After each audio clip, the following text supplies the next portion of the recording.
Welcome to LiveDaf, your online Daf Yomi Shir. Shalom Aleichem. Welcome back to today's Daf Hayomi, brand new Masechta. We get Maseches Niddah Daf Beis. We're holding right on top at the Mishnah. Shammai Omer. We have a very interesting, rare machlokes between actual Shammai and actual Hillel. We have plenty of machlokes between their Talmidim, Beis Shammai, the Yeshiva of Shammai and Beis Hillel, but between the Rebbeim themselves, Shammai and Hillel, there are only 3 times in Shas that they had any disagreement. It's mentioned in the Gemara Shabbos, Daf Yudal Beis, and one of those 3 is our Mishnah. So Shammai says like this: if a woman notices blood coming out of her guf, so instead of the meraglayim, she notices a trickle of dam,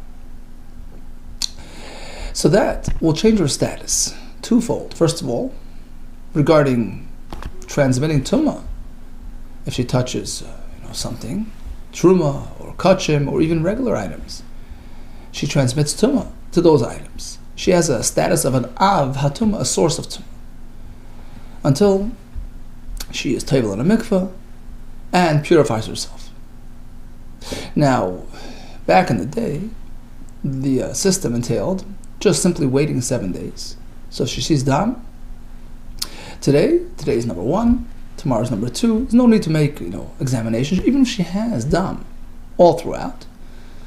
As long as 7 days have passed, she's toivel and she's tar. But nowadays we are machmer, because that is true regarding a niddah. An isha who sees dam has the status of a niddah, but there's a more advanced stage of being a niddah, which is a zava. So if she's during that point in the month where the days are considered yimei ziva. So basically, if she notices dam today, but next 7 days, these are yimei niddah, past which are called yimei ziva. So potentially, she can turn into a zava if she has dam during those days, and then it's an entirely different system. If she sees dam for 2 days in a row, certainly 3 days in a row, in that case, she has to ensure that she's clean, free of any dam, for 7 days. Shiva Nakiyim, after which she's toivel, etc. So because today we don't have a handle on the exact scheduling, the exact type of different colors, all kinds of complicating factors, which might throw us off. Therefore, the Chachamim instituted. In fact, the Gemara says, B'nois Yisrael, Jewish women have accepted upon themselves a tremendous stringency, that anytime they see a droplet of blood, they assume themselves to be a zava, which necessitates 7 days of examination, shiva nekiyim, to ensure that there's no dam at all, after which she's toivel, and she's tar. So if a woman notices blood out of her guf, she becomes a niddah with respect to being a source and a transferer of tumah. Number 2, regarding her status vis-a-vis her husband. She can have relations with her husband during the time of niddah. Interestingly, the word niddah, it's like nud, right, by Cain. Distance, he was sent into exile. So the shirish, nun dalet, if you attach all kinds of letters to it, it will have the same, very similar meaning. You have niddah, you have nadad. So instead of niddah with a hey, you switch the hey for a dalet. Very similar effect. Nadad, he was exiled. Nadad. You have nidach, lo yidach mimenu nidach, thrown away. You have all kinds of nidash, right? Nidash, threshed, right? Just like broken up. So the term niddah and its shirish nun dalet denote distancing, separation. Right? May niddah. You sprinkle it, you spray it. Right? So separation, distancing, which reflects her status vis-a-vis her husband, while she is in the status of niddah. Now, what happens if she sees this dam? She's tummy going forward, that's for sure.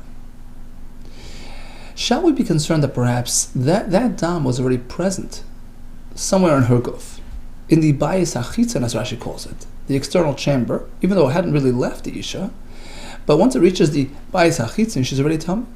How do we know? Maybe it was there for a while. Says the Mishnah, Shamei Omer, we're not concerned. Kol Anashim, all women. The Gemara will explain that the term all women covers any type of isha, whether or not she has a set time where she experiences this dam, she has a set period, or not. She sees randomly. Either way, Kol Anashim Dayam. It is sufficient for them to be concerned about Sha'atan, their moment. Meaning, as soon as they discover the dam, status change. But we don't have to go back in time and apply that status to her retroactively. We do have to be concerned going back. Perhaps this blood was already there in the bayis hachitzon, even though it wasn't visible from the outside, but it was there and she had a status change. So we have to go back until the last time she made a personal examination. So let's say today is Sunday. The most recent examination was last Sunday. She's tamei backwards, retroactively, from now till last Sunday. Of course, past last Sunday she's okay, because when she examined herself at that point, she had confirmed that she was tar. But from then till today, maybe she had dam in her guf, and she was matame. Anything she touched and she handled.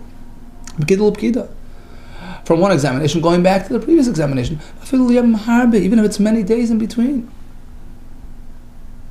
Let's take a look at Rashi inside, the top Rashi. Shama Omer. Kol Anashim Dayin She'otam. Imras Adam. If she notices blood out of her guf, Dailanu Im Tetame Truma V'Taharos. It's sufficient for us. If we consider her a catalyst for Tumah, for touching Truma and other Taharos, Shatiga Bahem, which she touches, Mishashri Behilach.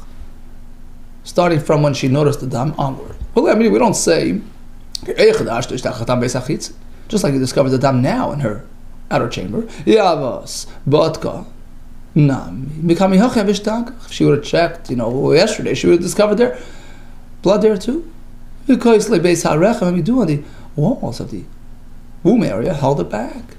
We know that as a fact later in Daf Mem, that as soon as there's dam in that outer chamber, she's tamei. We're not concerned.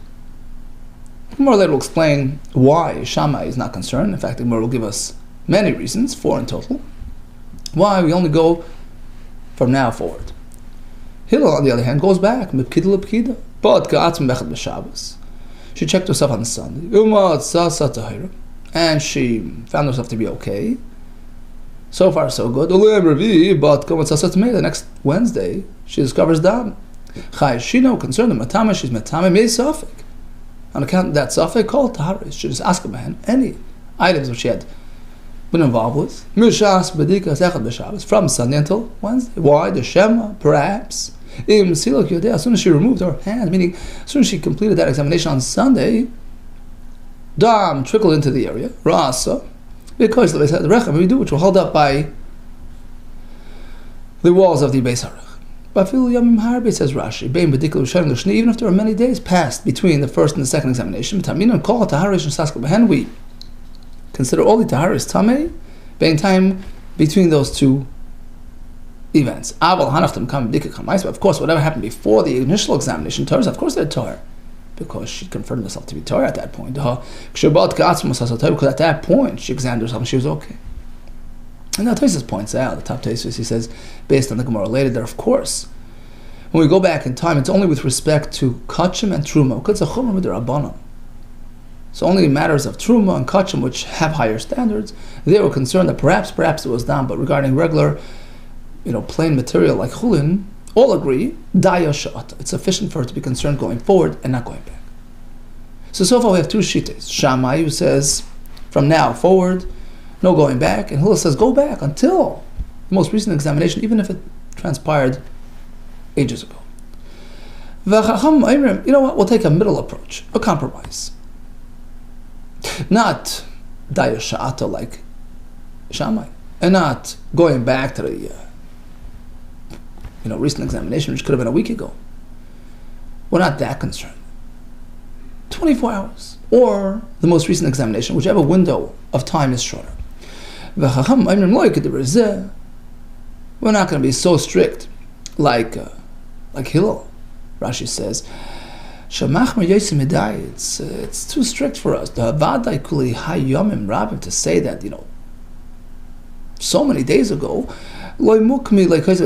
it's hard to envision that the Beis HaRechem would hold back the blood for so long. So we're not going to go that far back. Nor we're going to go like Shammai, Shemekel Yosef Medai, says Rashi. Too lenient for us. Elo, rather, what's the golden route? Meis Leis. 24 hours. Mima'etis. That will shorten Al-Yad. Al-Yad, Rashi says, like the power. It will shorten the time frame of Pkida L'Pkida. So in our example, it was Sunday to Sunday. A week long? No. Meis Leis will shorten that to 24 hours. Vice versa. Let's say she had a most recent examination within the last 24 hours. That will shorten the power of Meis Leis. So whichever time frame is shorter. Ma'etis Al-Yad Meis Leis. Okay, so that's part A of the Mishnah. A woman, even if she does not have a vest, Shammai says, no worry. Dayashat. She's telling me only going forward. Hillel says, all the way back to the most recent examination, Chacham say, either that or 24 hours, whichever one is shorter. Part B of the Mishnah speaks about an Isha who has a vest. She has a set time, an established track record. Rashi says it happened 3 times. She has a pattern that she sees on the 20th day of a month. In that case, all agree. There's no concern prior to that moment.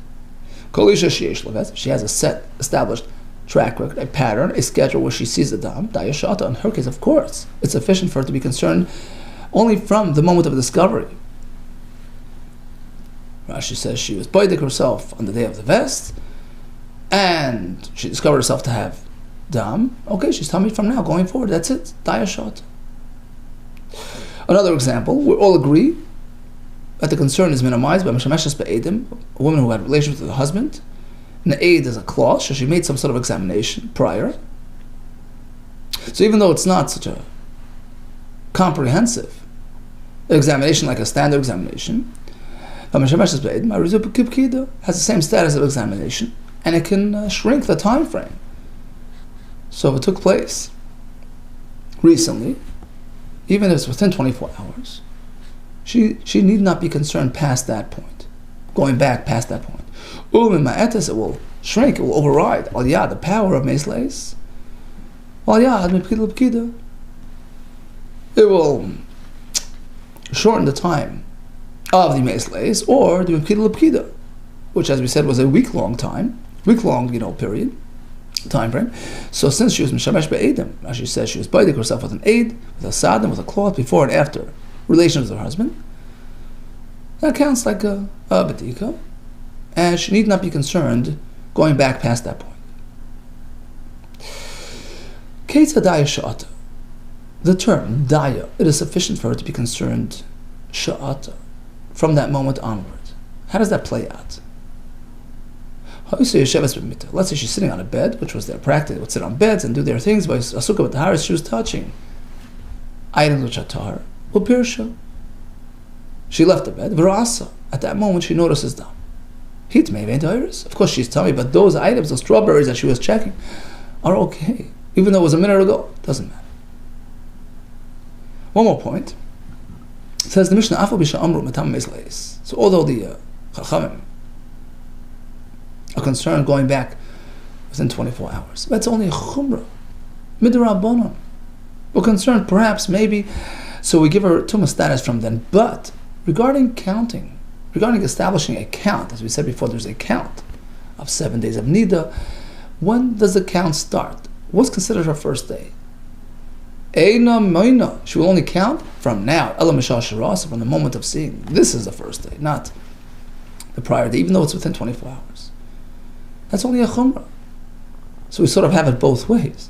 On the one hand, we say we're Machmer regarding strawberries that she touched 18 hours ago. But regarding initiating her Niddah count, this is the first day, not then. Because Minat Torah. can only work with what you see. She saw dam now. Now is the first day. Okay, so the Mishnah pretty much had two discussions. We had an Isha, she Yesh Levest. In that case, all agree Daya Sha'ata. The concern is only going forward. And Isha She'en Levest, where we had a Machlekes. Shammai says, going forward only. Hillel says, going way back to the most recent Pekida.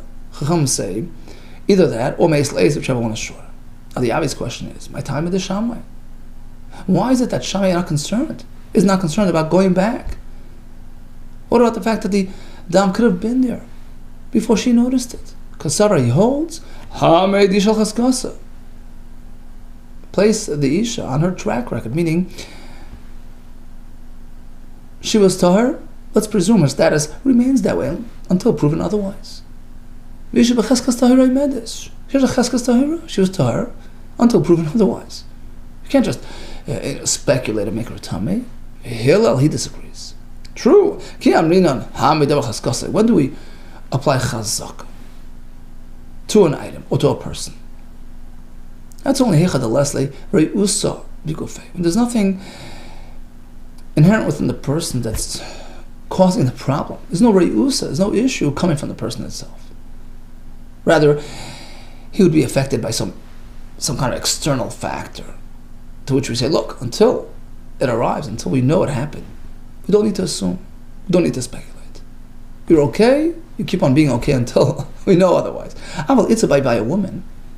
It's built into the system. She's going to have a period sometime, somewhere. It's a regular mode. It's regular practice. So here you can't say, well, she was tahar, she'll continue to be tahar. We know there's going to be some change. Aval it is so. We turn to Talmud Bavli. The Meguba Kachaza, she's seeing it based on her guf. Rashi says, Mo'edes uregila hilakach. It's a regular thing for her to see. You can't apply cheskastar. It's got to change sometimes. So once we see that it happened, you certainly have to be concerned that maybe it happened a day ago, maybe it happened a week ago. And it was just stuck there, unnoticed. We can't say ukma achaskasa, place her on her chazaka. And therefore, there's reason for concern. Okay, so again, Anisha has done. Shammai says, concern is only going forward. There's no concern going back at all. Why? So going to this pshat, cheskas tahara compels us to say she keeps her tahara status until confirmed otherwise. Hillel challenges this chazaka in this instance because it's something which is slated for change. It's got to change sometime. And once we see it changed, we got to be concerned that perhaps it happened a while ago. The Gemara will pose three kashas. First, from the mikveh, which was found to be missing and invalid. Next, we have a case of wine, which was used for truma and was discovered to be vinegar. And then we have a case of a mavi, an alleyway, street where they found these sherets. In all three, we have a problematic element in front of us, very similar to the dam that the Isha discovers. And the question is, how far back do we go? How long has it been here? And in all three, we will see that we are concerned going back. That will pose a question. Certainly on Shammai, who says that by dam, we need not go back in time. Ask the Gemara, the first kasha is from the mikveh, the Snama Mishnah, so the mashgiach went to check the mikveh. It's meant to be full to the brim, 40 sa'ah. It's found to be missing, only 38. So you can't use it for tevilah. And what happens with all the tevilahs that occurred in the last week? And the items that he touched based on that tevilah. Says the Mishnah called taharas. All items of tahara shenasu al gaba, which were handled based on the tevilah and the mikveh mafreya, going back in time. Bein b'rshus harabim, bein b'rshus hayachid. Whether Rashi says the mikveh was in a public area where typically that provides a mitigating factor. We know that when there's a suffix regarding tumah in the street, you're tahar. In this case, there's no difference. Whether location is not a factor, Rashi says, because it's not a suffix. The Gemara later will tell us has a din of a vadai. We see a confirmed, definite issue in front of us. So whether it relates to Rishas Harabim, Bein Rishas Harabim, Bein Rishas Hayachid, or private air Tameis, all those items are Tamei. This Mishnah will pose a double question. How? Because L'Shamai, according to Shammai, who says, in the case of the Niddah, we need not go back in time at all. And here we say we do. Kasha Lamafre. It's a kasha on the fact that here we go back in time. Instead of saying, well, let's presume the mikvah was okay the way it was until now, and it's only not okay going forward. No. We validate all the taharis. Going back in time, we're very concerned that perhaps this issue was already present for a while. That's a kasha on Shammai. The Hillel kasha vadai. Likewise, a kasha on Hillel as well, because even according to Hillel, we go back in time. And when the Isha finds her dam today, we say, oh, you got to go back. Be chayshish from the last, examination. That's only suffik. In fact, we only apply it to truma, v'kachim, which have higher standards. We don't definitively consider it to be tamei. And here in the Mishnah we say everything's tamei l'mafreya until the last time the mikvah was checked. And the Gemara explains the ilu meis leisha benida, because with the case of the nida, although we do go back meis leis for 24 hours, and according to Hill even more than that, we go back to the last pekida, Toilen, we considered a suffix. So whatever truma she touched, we put it in limbo. We don't say it's certainly tamei, we just can't eat it. Like we can't eat it, we don't burn it. Because after all, it's just a suffix. But here by the mikvah, tumah vadai, we apply a definite tumah. So it's a double kasha. First, we see that we do go back, and we go back definitively. Says the Gemara, you know why mikvah is worse than the case of nida? Hasan, over there by the mikvah, because we can apply the idea of chazaka, hamid, tamei, chaskasa. Look, who needed the mikvah? A person who was tamei. He had a chaskas tumah, he had an established status of tumah. We have to assume that status remained intact. Hamid, tamei, chaskasa, v'ema. We have to say loy taval. We have to assume that he did not have a successful tevilah. So he had a factor against him before he even went into this mikvah. He was tamei, as opposed to the isha, not have a cheskas tumah. Says the Gemara, Adarabba. Well, if anything, why don't you look at the mikvah, which had a status of kosher before you discovered it to be missing? So there you have a factor in favor as well. Adarabba, Hamid. Mikvah chaskasai, place the mikvah on its own track record. And you can argue and say, well, it was not missing until right now when it was discovered to be missing. What do you mean? It's missing in front of you. So the facts on the table are pointing to the fact that the mikvah is chaser, and therefore we have a right to assume, to speculate that this condition has been present for a while. Well, so then let's jump back to the nida. You're saying that the mikvah is worse because of these factors. Well, this factor that you just referred to exists by the nida as well. Look, there's dam right here, which should lead us to speculate that it was there for a while. Chanami here as well by the woman. I read dam al fanach. I have dam in front of her. No, Ashtal Chazoi. She experienced it now. Sure, it's here. It just arrived. Oh, Chanami here as well by the mikvah. Let's go back to the mikvah. Hashtu dechaser. It's missing now. Yeah, but maybe. It just happened. How could you compare Hasan by the mikvah? It's a gradual process. It's a slow leak. It doesn't just pop out at once. Hasan mikvah, maybe over there you can clearly say that chaser va'asa. It's missing as it's going. It's missing, meaning it's a slow, gradual process. It didn't just let go of a gallon of water at once. There must have been some sort of leak. So if it's missing now, it's very likely that it's been missing for quite a while. But by the woman, could you say that she's experiencing chazoi, she experiences dam as an ongoing, gradual process? No, let's assume that the dam just arrived and she was okay until now. Well, my kushi, what do you mean to ask? Hagas chazisim, maybe with the woman as well. Hagas means it was like a build-up, a gradual build-up until it spurted out. It can very well have been a gradual process that began a while ago. So it's sort of stuck. We don't have any, differentiating factors between niddah and mikvah. So back to the question, why by niddah we either do not go back in time at all, according to Shammai, or a suffix at most, whereas by the mikvah we go back in time and we make everything tameh. Says the Gemara, you know why? Hasam ikad tarti l'riyusa. By the mikvah you have two factors against you, two negative elements. It's 2 against 1. Over there you have 2, as opposed to the niddah, it's only 1 element. Over here you only have 1 negative element. By the niddah, all you have is the dam. Dam lafanecha. Whereas by the mikvah, A, you have the missing mikvah in front of you, and B, the person who used the mikvah had a cheskas tumah. There was a reason why he was table, he was tameh.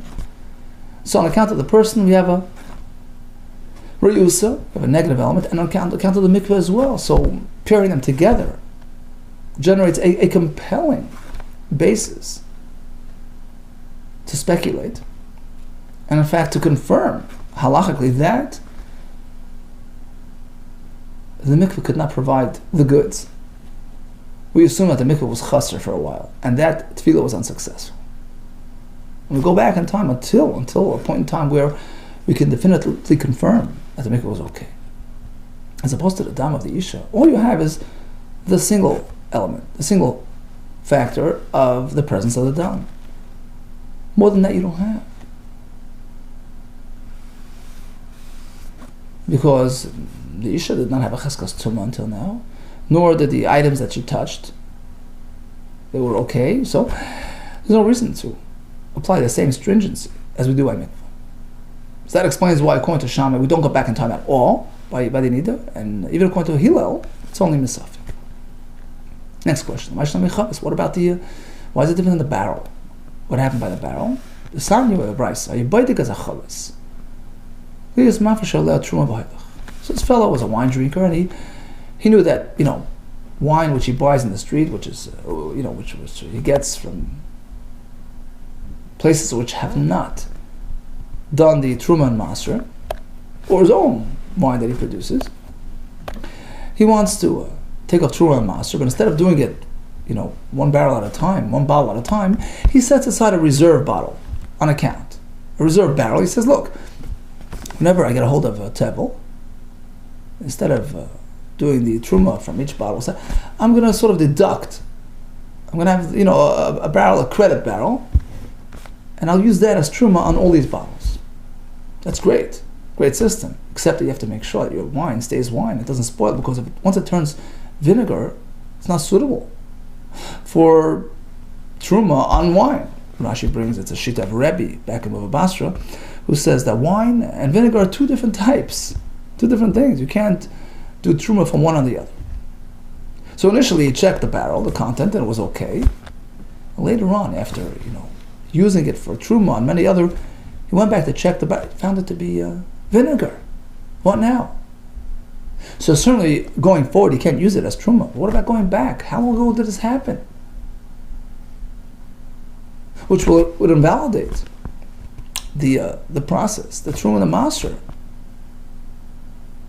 Going forward from that, from that time going forward. So he examined the content of the barrel. In order to use it for an ongoing, truma separation system. And a while later, he discovered it to be vinegar. It's called Gimel Yamim. So the 3 days, Rashi brings 2 shitas. One shita says, meaning, for the past 3 days, vadai, it's confirmed to be vinegar, because it takes 3 days for it to really be vinegar. So if it's proper vinegar today, it must have been that way for the last 3 days. So the process must have already started 3 days ago, and certainly the last 3 days, whatever happened, any truma that he did on account of the wine turned vinegar is not, it doesn't count. But going back beyond that point, 4 days ago, 5 days ago, a month ago, past that point, it's suffix. We don't know. What do you do when you have a suffix truma? Rashi brings, you have to redo the truma. Fine. So once again, we have a kasha. Kasha l'shamay. Now this is only a kasha on shamay. This very much fits with the chachamim, that you do go back in time and you apply a suffix status. But according to Shammai, we never go back in time by the niddah. Why is this different? So the Gemara will pretty much go through the very similar steps to the previous discussion and conclude with the idea of 2 against 1. It says the Gemara, the reason why the barrel is because he was attempting to absolve the tevel, right? He bought a bottle of tevel, so there's a cheskas tevel. And therefore we have to maintain that status until proven otherwise. Ve'emar, we have to say, it wasn't fixed, it wasn't corrected, it wasn't addressed. He was trying to address a tevel, so until you can confirm that he did a valid, halachically valid process, you can't change its status. And that fact is unique to the tevel, which doesn't apply by the isha. Look at the wine sitting in that credit barrel. It had been confirmed as wine initially. Let's assume it retained that status. It did not sour. What do you mean? You see sour wine in front of you. Okay, so then by the isha as well, you see blood right here. Let's assume it was here for a while. No, she saw it now. She experienced it now. Not beforehand. There by the wine as well. Who says turned vinegar a week ago? It's a current, the new development. How could you compare? There it's a gradual process. Remember, there you can certainly speculate that it's slowly developed into vinegar. By the woman. You don't say that. It was a gradual experience. Yeah, my kushi, what do you mean to ask? Maybe she saw it gradually. It was a build-up until it came out.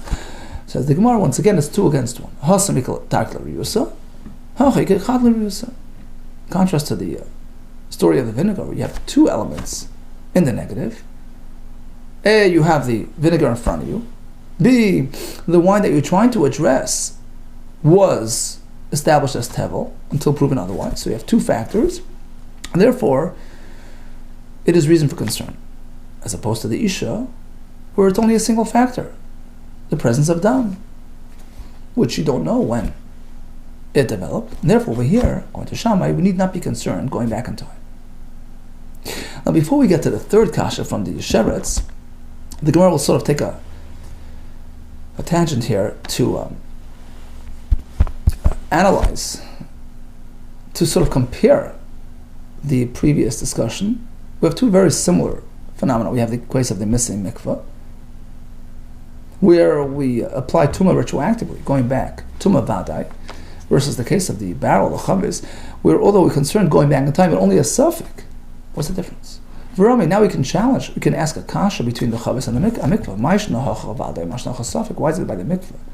We apply the definite tumah status going back in time, as opposed to the story of the chavis, of the truma. It's only a suffix. There's no machlekes whatsoever. There are 2 positions here, 2 shitas that are talking. Mantana chavis Reb Shimoni.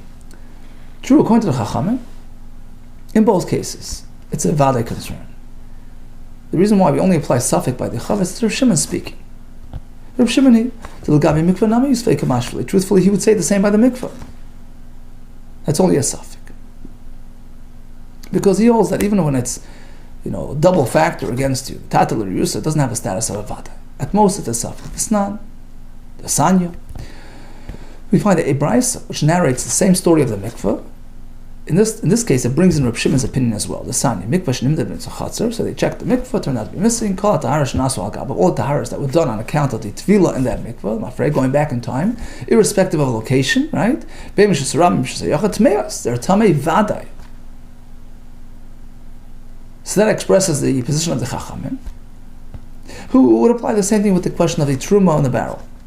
Now comes Rabbi Shimon. Rabbi Shimon Omer, no. At most, it's a suffix.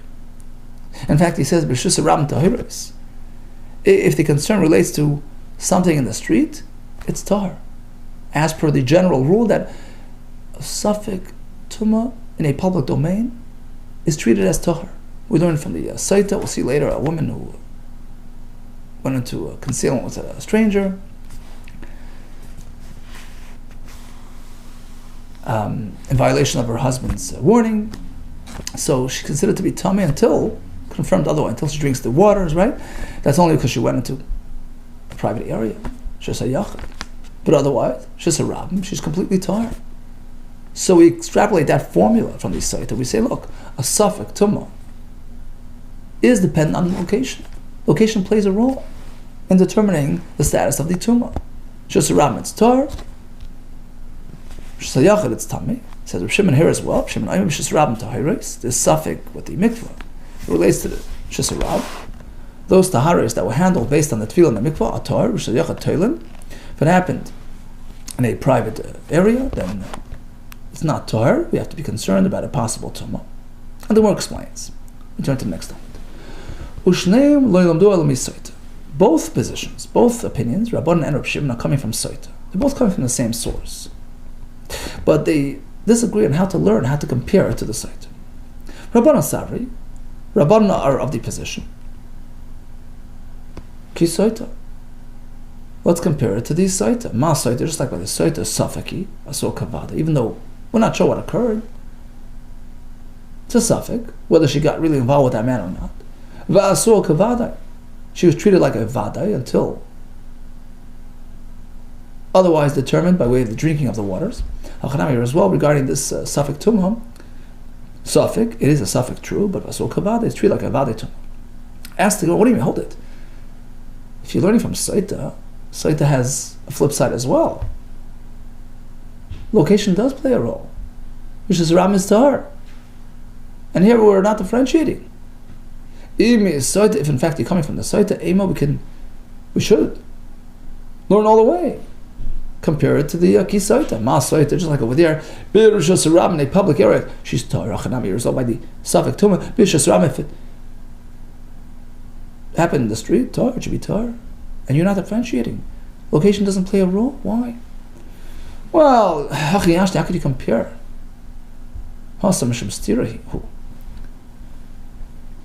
You know, the issue by the Saita is a totally different issue.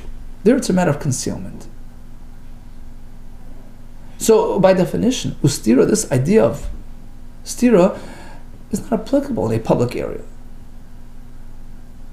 Which is Rab Meleka. There's no concept of stira, of going to hiding if it's in a public area. So of course she's unaffected.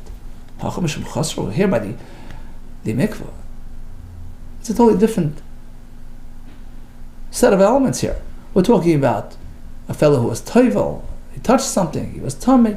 It's a question of a missing mikvah. How does location play any role in that? Mali chaser b'shis a rabbim, mali chaser b'shis yachad. What's the difference whether the missing mikvah was in the street or in the private area? Well, perhaps based on that, then you'll negate the entire formula that we have throughout Shas. Many times we say, Hakol Safek Tumah B'Shis Rabbim Torah. We do compare a Tumah to Saita. We say that a person, let's say, is not sure whether he touched something which makes him Tameh. It depends where it is. Location is a factor. Private domain, you're Tameh. Public area, you're Tahar. Why? Because of Saita. Apparently, we have no issue comparing Saita to other Tumah issues. So why is this case of the mikveh different? Says the Gemara. And Tosfos says the Gemara could have gone straight to this point, but the Gemara wanted to sort of, discuss and make reference to the Saita to explain why it's compatible with Saita. In any case, the Gemara does conclude that here it's very different because of the double factor that compels us to apply Tumah, Vadai, irrespective of location.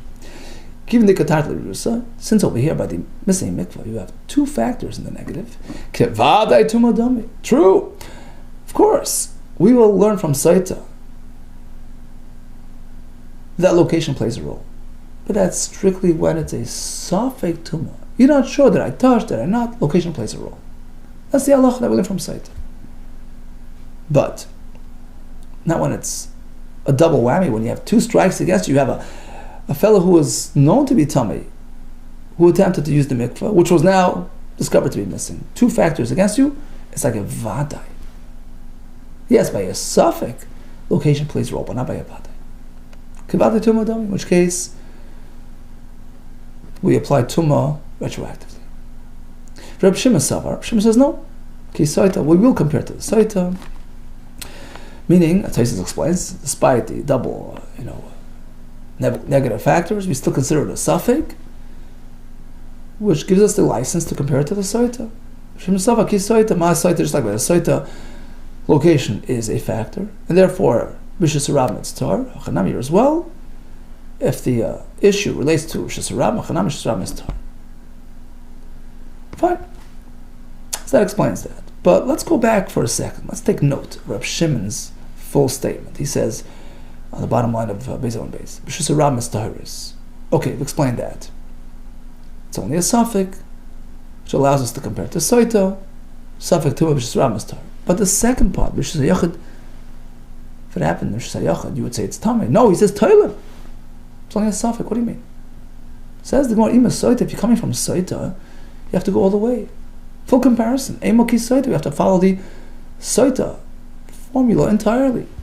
Ma Soita, just like over there, Yachid Tmei Vadai, she's definitely Tamei until she confirms otherwise, until she drinks the water, right? Hachanami as well, with the missing Mikvah, Yachid should be Tmei Vadai, not a suffix. Says the Machihashta, you can't compare. The Soita is worse off. Hach Samish Raglaim Ladamar. Rashi says Raglaim Ladamar means a Simon Tumah. There's a strong indicator working to her detriment. It's worse off than the mikvah. You know why? The husband warned her, and she went ahead anyways.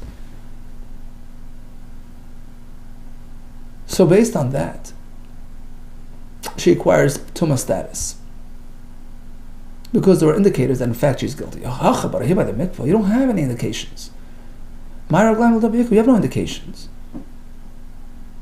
To tumah. And therefore, in this case, as Reb Shimon, at most, we have a state of uncertainty. It's a suffix. So if it's truma, toilim. It's in a pending status. You can't eat it, but you can't burn it until... People is saying another approach to explain Reb Shimon's position. How many times Reb Shimon? Gomar seif tumah mitchilas tumah. The reason why, according to Reb Shimon, when it's Shram Yutar, in the case of the missing mikvah, he compares the end of the tumah process to the beginning of the tumah process. Now, what do we mean the beginning and the end? There are two phases here. There's the initial tumah experience. He touched the tumah, he became tummy. And when there's a suffix on that, we know location plays a role. Where did it happen? The street, you're okay. In the house, you're tummy. And then there's seif tumah, the conclusion of the process. The release of the tumah. Being relieved of the tumah by way of being toivel in the mikvah. So it's pretty much all part of the same process. Just this is the beginning, this is the end. Reb Shimon compares notes. He says, just like at phase one, meaning when it's a question of whether I touched, whether I experienced the tumah, certainly location plays a role. That's what we learned from the Saita. Likewise, when it's a question, did I relieve myself of the tumah? Did I go into a valid mikvah? Did I purify myself of that tumah? There too, when there's a suffix, location plays a role, and if it's a Shram Yutar. My time, Reb Shimon Gomar, he will compare Soif Tumah, the conclusion, the end of the Tumah process, meaning the Tefillah and the Mikvah, with Chilas Tumah from the beginning, from the question of touching the Tumah to begin with. Ma'at Chilas Tumah, just like the initiation of the process. When it's a question of, did I or did I not touch, Safik, Noga, Savalei Noga, location is a factor, which is Ram Yutar, as we learn from the Saita of Soif Tumah. Likewise, the conclusion. If it's a question of, did I lose that Tumah, was I Toivel? Safik, Toval, not sure that it was a toivel, suffix loy tovel. If the question relates to the street, which is Ram Yutar. For Rabbanan, they respond no. How could you compare? Sure, if it's a question of did I or did I not touch, well, it's a question of tchilas tumah, I can fully understand. Now you can't be matam him if it was Rabban, because the man had an established status. He was tahar. So you presume that status carries on. He maintains that tahara status. Hasam Gavra, the man, becheskas tahara, he stands in his cheskas tahara. Misveika, on account of uncertainty, lo machtin le tumah. lemachtin leila tumah. We can't give him tumah status. But once a person was tainted by tumah, and it's a question of, did he relieve himself of that tumah? It's an entirely different story. He already had a tumah status. So how can you undo that when you're not sure? Misfeika, on account of uncertainty, so you can't extract him of his tumah until you confirm that in fact it happened.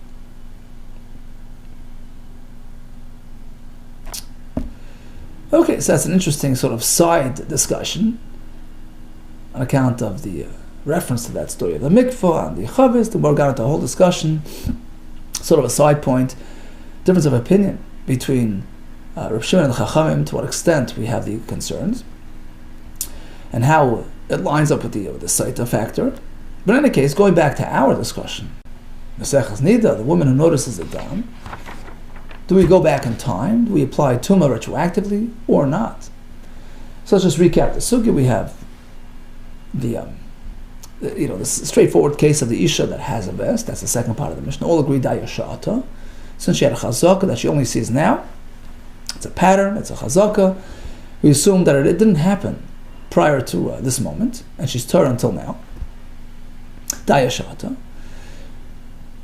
Versus kol anashim, right? All women, meaning even women that do not have a vest, so such and such a case, we have a three-way machlokes.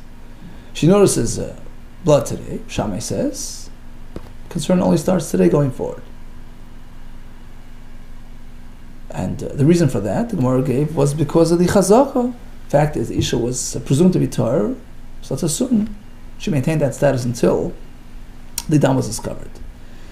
Hillel, on the other hand, disagrees. He says, what do you mean? That's true when, there's no reason to believe there was any issues, but by the Isha, where sooner or later there'll be blood introduced into the equation. It's just part of the regular mode of life. So in this case, you can't assume she was Tar definitively. And therefore, if you find dam today, we have to be very concerned that perhaps the dam was trapped in there for a while, going back until the last Pekida, until the last examination. Chacham say it's going a bit too far. Let's not assume that it was held up that long. Rather, it's meis leis, or last examination, whichever window of time is shorter. We had a kasha from the story of the mikveh, where we do apply tumah vaday going back. The more responded, that was tata l'riyusa, the double factor there, which compels us to apply tumah, which doesn't apply by the niddah. And that explains why, according to Shammai, by the niddah we're not concerned at all. Or according to Hillel and the Chachamim, we are concerned, but only suffix tumah. We don't apply vaday tumah because it's not tata l'riyusa. The same exact svara was applied to the case of the chavis, the truma as well. So it was found to be vinegar. We apply a tumah going back, and the question was on Shammai. This was only on Shammai. Why is there a concern there, not over here? And the answer was, there we have two factors in the negative. We have the tevel, which was presumed to be tevel, and we have the sour wine. Tata l'riyusa is a whole different story, as opposed to niddah, where it's only chada l'riyusa because of the dam. We don't have any more than that, and therefore we can allow ourselves to be lenient and only be concerned going forward. Okay, tomorrow we'll pick up from the next question, which was the question of the sheres that was found in the Mavi. Similar story, we have found an issue. The question is, was the issue there even prior to discovery? It's going to be a kasha, because there we say it is, and Shammai in the Mishnah is not concerned about going back in time. The question will be why the difference. Okay, all the best to you, and hatzlacha.